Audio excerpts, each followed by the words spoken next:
জাতীয় পার্টির মতো ফ্যাসিবাদী ভারতীয় দল বাংলাদেশে নির্বাচন করার সাহস পাচ্ছে কিভাবে, সেই প্রশ্ন আমাদের আজকে রাখতে হচ্ছে।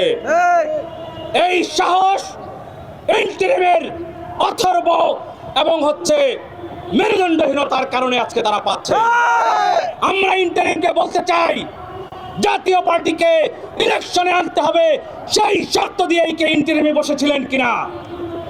জাতীয় পার্টি 14 দলের নিষিদ্ধের দাবিতে আমরা বিগত 1 বছর যাবৎ এখানে আন্দোলন সংগ্রাম করছি। আমাদের 86তম দিনের মাথায় আওয়ামী লীগ নিষিদ্ধ হয়েছিল। বিচারিক প্রক্রিয়ায় বিচারের মাধ্যমে তাদের বিচার না হওয়া পর্যন্ত আওয়ামী লীগ তাদের কার্যক্রম করতে পারবে না।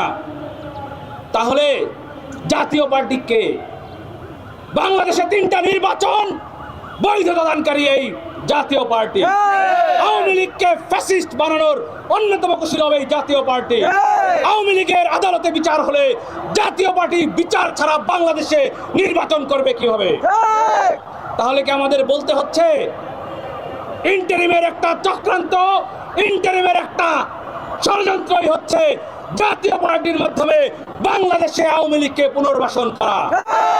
তা না হলে বিগত 1.5 বছরে রাস্তাঘাটে জুলাই যোদ্ধারা এবং বাংলাদেশের সর্বস্তরের মানুষ বলে আসছে জাতীয় পার্টিকে নিষিদ্ধ করো, জাতীয় পার্টিকে নিষিদ্ধ করো, জাতীয় পার্টি ইলেকশনে আসতে পারবে না। তারপরও কিভাবে জাতীয় পার্টির অসংখ্য প্রার্থী বৈধতা পায়? জাতীয় পার্টি ব্যান হবে, জাতীয় পার্টি ব্যান হবে, ব্যান হবে, জাতীয় পার্টি ব্যান হবে, ব্যান হবে, জাতীয় পার্টি রাস্তা না ভেঙে দাও, কুড়িয়ে দাও, জাতীয় পার্টি রাস্তা না, জাতীয় পার্টি রাস্তা না, জাতীয় পার্টি রাস্তা না। আমরা ইন্টারিম সরকারকে বলতে চাই, দায়িত্ব আপনাদের হাতে দিয়েছিলাম, দায়িত্ব পালন করতে পারেননি, উল্টো দায়িত্ব দেওয়ার খেসারত আমাদেরকে ভোগ করতে হচ্ছে।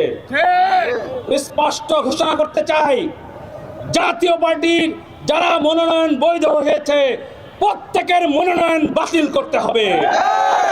যদি এই মনোনয়ন বাতিল না করে তাদেরকে 12 তারিখের ইলেকশনে ভোট দেওয়ার এবং প্রার্থিতা করার সুযোগ দেওয়া হয়, এই বাংলাদেশে ইন্টারিমের অধীনে আমরা কোনো নির্বাচন হতে দেব না। আমাদের লাশের উপর দিয়ে এই নির্বাচনে ইন্টারিমকে পরিচালনা করতে হবে, আমাদের লাশের উপর দিয়েই করতে হবে। এটা কোনো হুঁশিয়ারি নয়। জুলাই মঞ্চ বাংলাদেশে, জুলাইয়ের যে প্রকৃত চেতনা বাংলাদেশে, আমরা জুলাই বিক্রি করতে আসি নাই, জুলাইকে ধান্দাবাজির আস্তানা বানাতে আসি নাই, জুলাইকে কারো ভবিষ্যৎ গড়ার জন্য জুলাই মঞ্চ প্রতিষ্ঠা করা হয়নি। বাংলাদেশের 1400 মানুষ যেই লক্ষ্যে জীবন দিয়েছে সেই লক্ষ্য বাস্তবায়নের জন্যই জুলাই মঞ্চ এখানে প্রতিষ্ঠিত হয়েছে। চলছে, জুলাই চলবে।